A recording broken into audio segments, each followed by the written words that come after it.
G'day whiskey lovers, welcome to the Hard Malt channel. My name's Tim, and today I've got, unfortunately for some of you, another Australian exclusive, being this bottling of Glentauchers 17-year-old. However, don't fret, because there is quite a lot of Glentauchers available from independent bottlers around. And plenty of it aged in ex-bourbon barrels as well.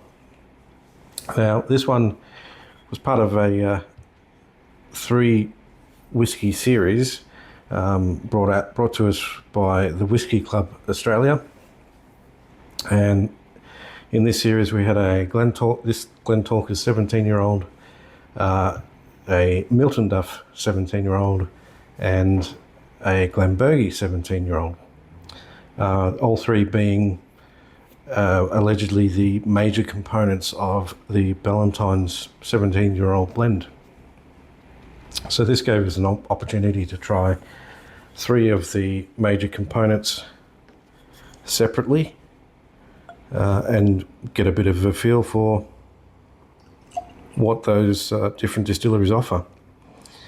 Now, this Glentauchers in particular, I've described as whiskey flavoured whiskey, because to me it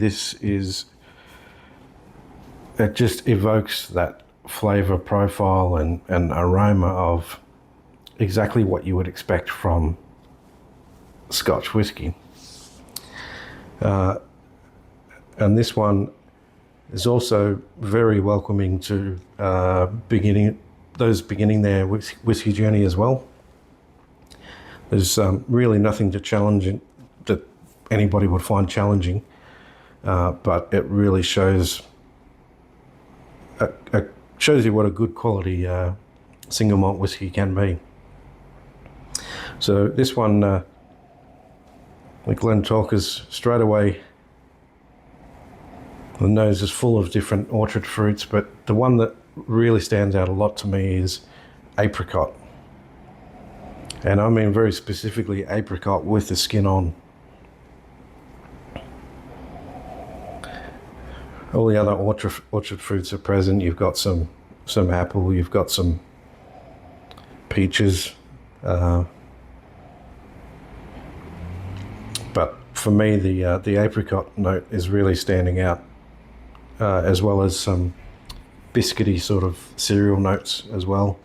And I'm talking high quality shortbread biscuits, not overly sweet either.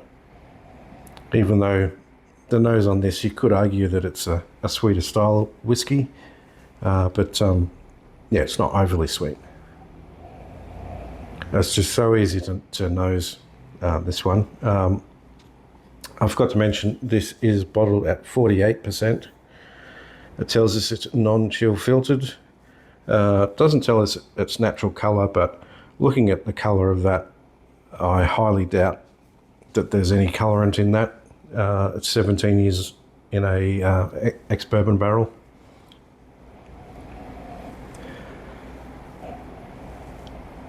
Yeah, some more of that biscuit note is coming out, and very, very soft, subtle spices like baking spices, but incredibly subtle. Let's see how it is on the palate.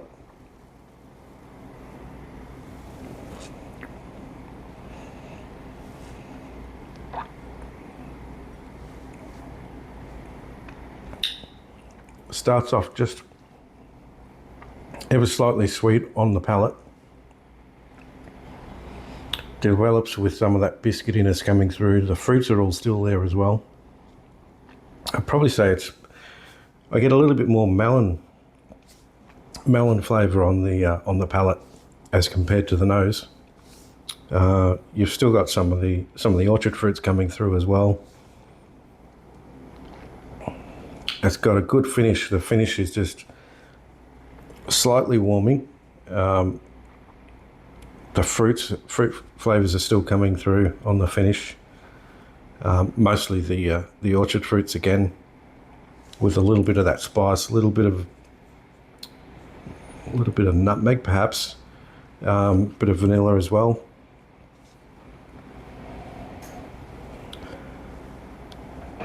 But all in all, it does what it says on the bottle. It's a 17-year-old single malt Scotch whisky from the Speyside region, from Glentauchers distillery. Just delicious stuff. And as I said, I call this whiskey flavoured whiskey. It's exactly what you'd expect if you knew nothing about different single malts and different maturations, etc. If you're just talking about Scotch whisky per se, that's what you think of. Well, for me, that's what I think of anyway. Those fruits are still there, and mind you, this has a bottling date of the 25th of January 2023. Now this was brought to us in 2023 by the club, and I immediately opened this one. So I've had this open for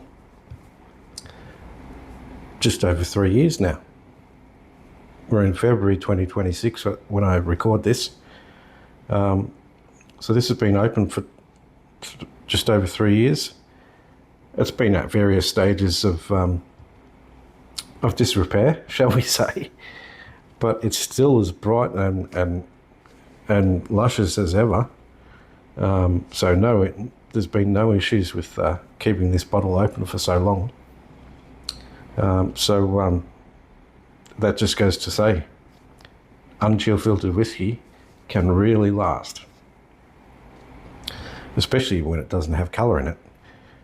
Because I dare say, if this was coloured with E150A caramel colorant and had been open for 3 years, I dare say that whatever's left at the end would be tasting pretty nasty. But no such issues here. So I'm going to give this a score, and I'm going to give it an 83, almost 84. I'll give it an 83 out of 100. Still a great score for a great whiskey.